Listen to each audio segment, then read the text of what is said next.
கட்டத்தில் லைஃப் நல்லா போகும். ஓகே. ஏதோ ஒரு கட்டத்தில் டிவோர்ஸ் ஆகிடும். தனியாகவே லைஃப்பை லீட் பண்ணுவாங்க. அதுக்கப்புறம் தான் குழந்தைங்களோட நலன் கருதி, இல்லை சின்ன வயசில் அந்த மாதிரி ஆனதை கருதி, ஒரு பேரண்ட்ஸோட வலுக்கட்டாயத்தின் பேரில், இல்லை அவங்களுக்கு யாரையாவது பிடிச்சி போச்சு நம்பிக்கை வந்துன்னா ஒரு டிவோர்ஸ் இன்னொரு கல்யாணம் பண்ணிப்பாங்க. பட் இன்றைக்கி எப்படி ஆயிடுச்சுன்னா மோசமான நிலைமை, வெளியே ஒரு லைஃப்பை ரெடி பண்ணி வச்சுட்டு இதை டிவோர்ஸ் வாங்க வராங்க.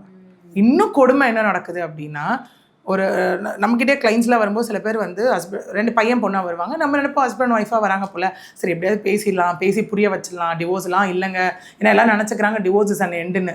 It is a beginning actually. அடுத்தடுத்த கட்டம் பிரச்சனைகளுக்கான ஒரு ஆரம்பம் தான் அது. அந்த இடத்துல நம்ம பேசி ஏதாவது அவங்கள பண்ணி சேர்த்து வச்சிடலாம் அப்படிலாம் யோசிப்போம். நம்ம வந்து உட்காரும் போது நாங்கள் ஹஸ்பண்ட் ஒய்ஃப் இல்லைங்க, ஃப்ரெண்ட்ஸ் அப்படின்னு டீசெண்டாக சொல்லுவாங்க ஃபஸ்ட்டு. என்னென்னு பார்த்தா இவருக்கே அவங்க ஒய்ஃப் கிட்டேருந்து டிவோர்ஸ் வாங்கணும், இவங்களுக்கு அவங்க ஹஸ்பண்ட் கிட்டேருந்து டிவோர்ஸ் வாங்கணும். வாங்கிட்டு இவங்க 2 பேரும் கல்யாணம் பண்ணிக்கிற ஐடியாவில் இருப்பாங்க.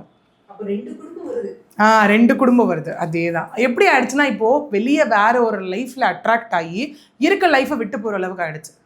அது அரேஞ்ச் மேரேஜ்னா ஏதாவது சாக்க தூக்கி போடலான்னு வச்சுக்கோங்க. பிடிக்காம கல்யாணம் பண்ணி வச்சுட்டாங்க. இது எப்போ சொல்லுவாங்க தெரியுமா? கல்யாணம் 2-3 குழந்தைங்க பெற்றதுக்கு அப்புறம். கடமையேன்னு வீட்டில் கேட்டாங்க, குழந்தை பெற்றுக்கிட்டேன், எனக்கு செட் ஆகலைங்க அவ கூட அப்படின்னுவாங்க. ஒரு கட்டத்துக்கு அப்புறம் என்ன ஆயிடுச்சுன்னா, இந்த லவ் மேரேஜ் கொடுமையாக இருக்கும். 15 வருஷம் லவ், 8 வருஷம் லவ், 10 வருஷம் லவ்லாம் வரும்போது என்ன வாழ்க்கை வாழ்ந்தீங்க நீங்கள் அப்படிங்கிற மாதிரி இருக்கும். இன்றைக்கி ஈக்குவல் டு தட் ஆஃப் மற்ற க்ரைம்ஸ் எந்த அளவுக்கு இருக்கோ அதுக்கு ஈக்குவலாக மேட்ரிமோனியல் டிஸ்பியூட் வந்து வேறு டேர்ன் எடுத்துகிட்டு இருக்கிறத பார்க்கும்போதே ரொம்ப பயமாக இருக்குது. இன்னும் 5 வருஷம் கழிச்சுலாம் நீங்கள் போய் மேரேஜ் தான் கேட்டிங்கன்னா வச்சுக்கோங்க, மேரேஜ் அப்படின்னா என்ன அப்படிங்கிற கேள்வி வந்தாலும் ஆச்சரியப்படுறதுக்கு கிடையாதுங்க.